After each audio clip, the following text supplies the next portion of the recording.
Hey everyone, and welcome to today's Explainer. I am absolutely thrilled to guide you through a truly unique culinary and educational journey today.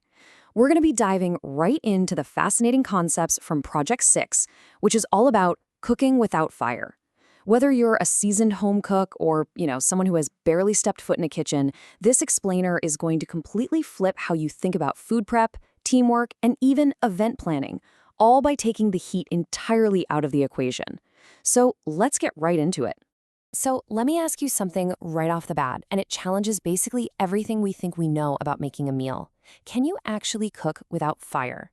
For most of us, the word cooking instantly brings to mind sizzling pans, boiling pots of water, glowing ovens, the whole shebang. But what happens when you completely remove the heat? Is it actually still cooking?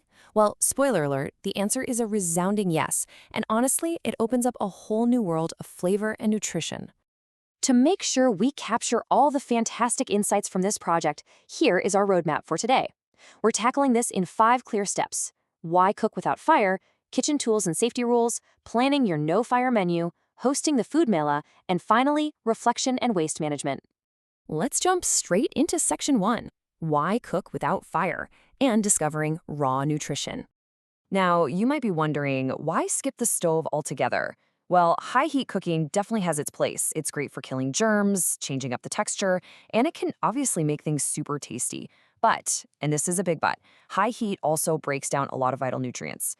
No fire cooking, on the other hand, relies heavily on raw ingredients, which actually locks in the absolute maximum nutritional value of the food. By keeping things cool, we prevent that nutrient breakdown. It's literally a direct ticket to a healthier body and mind. Plus, cooking isn't just about the food itself, right? It is the ultimate team sport. A real functioning kitchen completely relies on cooperation.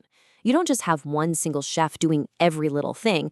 You've got prep cooks, dishwashers, specialists, everyone working together in total harmony. And this No Fire project, it's designed to teach exactly that kind of collaboration and shared responsibility. All right, moving right along to Section 2, kitchen tools and safety rules. Let's get geared up. Okay, real talk before we touch a single ingredient. Safety always comes first. Washing your hands before and after handling food is completely non-negotiable. You also have to respect your tools. Be extremely careful with things like knives and peelers. And this one is huge. Clean up liquid spills immediately. A wet kitchen floor is basically a booby trap. Finally, since we're in the digital age, practice internet safety. When you go online looking for recipes, make sure you're checking in with a teacher or a trusted adult before you download anything. Once you're safe and ready to go, it's time to gather your equipment. We'll be using some fantastic, reliable basic tools. Measuring cups for precision, peelers and graters for prep, and whisks for getting everything mixed up. But a real standout tool for a project like this is the Madani. It's a traditional Indian wooden churner, and it is absolutely perfect for making beverages like buttermilk. It's proof that sometimes the absolute best kitchen gadgets don't even need a plug. So, we've got our safety rules and our tools. Now for Section 3, planning your no-fire menu by surveying the crowd. You see, you can't just guess what people want to eat. To figure out your menu, try this brilliant strategy. Just ask your audience. Conduct a simple survey and have your classmates or friends rank potential dishes. They give a 1 for their least preferred dish, all the way up to a 5 for their absolute favorite. Whether it's bhel puri, a fresh sprout chaat, classic sandwiches, or even coconut chocolate balls, using this data-driven approach means you're building a menu that everyone is actually excited to eat. Menu locked in? Awesome. Now the real homework begins. You need to carefully study the steps and the ingredients for each specific recipe. Remember, a recipe isn't just a loose suggestion, it's a precise set of instructions. You need to know exactly how much of each ingredient to measure out and in what exact order to combine them so your no-fire creations turn out perfect every single time. This brings us to the really exciting part, Section 4, hosting the food mela and bringing the whole event to life. For those who might not know, a mela is a fair or a festival, and running yours involves 4 critical steps, proving this project is just as much about event planning as it is about food. First up, you have to get people there. Make posters, hand out invitations, whatever it takes. Second, think about your marketing. How will you attract visitors to actually come to your stall? Third, you get to proudly serve your delicious dishes. And fourth, the hallmark of a true professional, you have to thoroughly clean up that event space when the fun is over. There's a quote from the chapter that hits the nail on the head. Preparing food items and dishes without the use of fire or heat opens up a world of creativity and nutrition. When you aren't worried about burning things, your imagination can literally run wild. The possibilities are endless, right?